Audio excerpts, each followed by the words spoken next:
Stop telling yourself that lie. You know exactly which one I am talking about because you repeat it to yourself every single morning when you wake up and every night before you close your eyes. You tell yourself that this person is unique. You tell yourself that what you feel for them is a once-in-a-lifetime connection that can never be replicated, replaced, or recovered if they leave your life. But I am here to tell you, with all the authority of someone who has seen this play out 1,000 times, that you are lying to yourself. You have built a pedestal out of your own insecurities and placed a perfectly ordinary human being on top of it. You have given them a crown they did not earn and a power they do not actually possess. It is time to take that crown back. It is time to deconstruct the myth you have created around this person and realize that the intensity of your feelings has absolutely nothing to do with their qualities and everything to do with your capacity to dream. Let us look at the cold biology of your pain. We often talk about love as if it were a ghost that haunts us or a spell cast by someone else, but the reality is much more empowering. Your feelings are not external entities.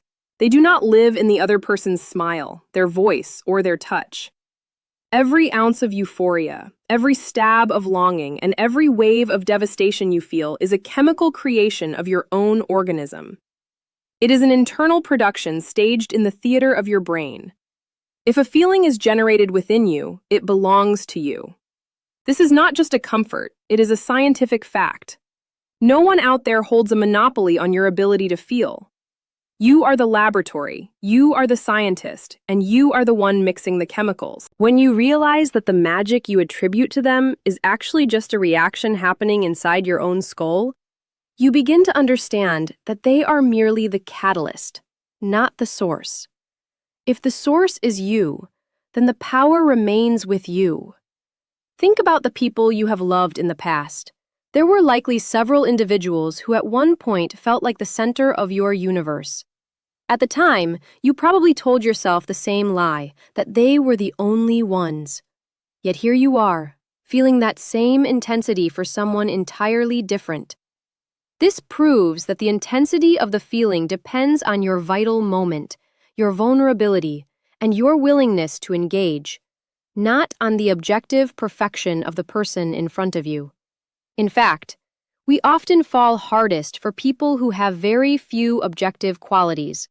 We see someone who might be less stable or less kind than our previous partners, and yet we feel more. Why? Because the feeling is yours. Most of the time, you are not even in love with the human being standing in front of you. You are in love with a projection. You did not have enough time to actually know them before your brain started filling in the blanks with everything you ever wanted. You took a shell, a mere carcass of a person, and you decorated it with the jewels of your own imagination. You gave them empathy they do not have, maturity they never practiced, and a depth they could not possibly reach. You have created a god, and now you are upset that this god is acting like a human. I have been there. I remember being young and wishing that I could live up to the version of me that someone else had fallen in love with. I also remember the bitter disappointment of realizing that the person I was crying over did not represent even 20% of the image I had created of them. Idealization does not make people grand. It attributes qualities to them that they simply do not possess. In the story of The Little Prince, there is a profound truth about his relationship with the rose. He says that it is the time he spent on his rose that makes her so important. It was not that the rose was objectively better than the thousands of other roses in the garden. It was the investment of his care, his thoughts, and his energy. You have done the same. You have spent hours, days, and months watering a person with your attention. You have dedicated your mental space to them, and because of that investment, they have grown to occupy your entire horizon. They did not start out as a giant. You fed them until they became one. When I was younger, I used to practice a form of mental hacking. If I found myself infatuated with someone who I knew, logically, was not good for me, someone who did not treat me well, or who was not worthy of my emotional depth, I would not just wait for the feeling to die. Waiting is passive. I would take control. I would find someone else, even just a physical shell that I found somewhat attractive, and I would consciously force my attention in that direction. I would pour my energy into a new direction with the same intensity I used for the old one. I was not looking for a rebound in the traditional sense. I was proving to myself that my feelings were a tool I could direct.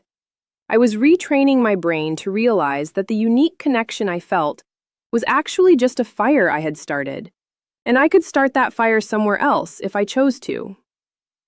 This brings us to the metaphor of the spoonfuls. Imagine that your attention is food. Every single thought you have about this person is a spoonful of energy you are giving to them.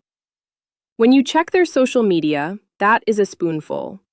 When you reread old texts, that is a spoonful. When you wonder what they are thinking about you, that is a spoonful. You have been feeding a giant, and now that giant is so big it is stepping on everything else in your life. To shrink the giant, you must stop the feeding. But you cannot just stop thinking. Instead, you must take those spoonfuls and give them to someone or something else. When you feel the urge to check their profile, call a friend instead. Each time you redirect your energy, you are taking a spoonful away from the giant and putting it into your own garden. Slowly, the giant will begin to starve. They will shrink back down to the size of an ordinary person. The day will come when you feel complete indifference toward them. You will look back and wonder why you ever gave them so much power. You will realize that you were the one holding the remote control the entire time. Taking back your emotional power makes you incredibly attractive. There is nothing more magnetic than a person who is conscious of their own worth and in control of their own heart. Most people are slaves to their emotions, drifting wherever the wind blows. When you become the captain of your own ship, when you can say, "I gave you this importance, and now I am taking it back," you radiate a level of self-assurance that is rare. People will notice. You did not find this video by accident. This message is finding you because you are ready to hear it. You are ready to stop being a victim of your own idealization. You are ready to reclaim your laboratory. Start today. Stop the feeding. Reclaim your spoonfuls. Remember that you are the one who makes things special. If you have the power to make an unworthy person feel like a god, imagine what you can do when you finally turn that power toward yourself.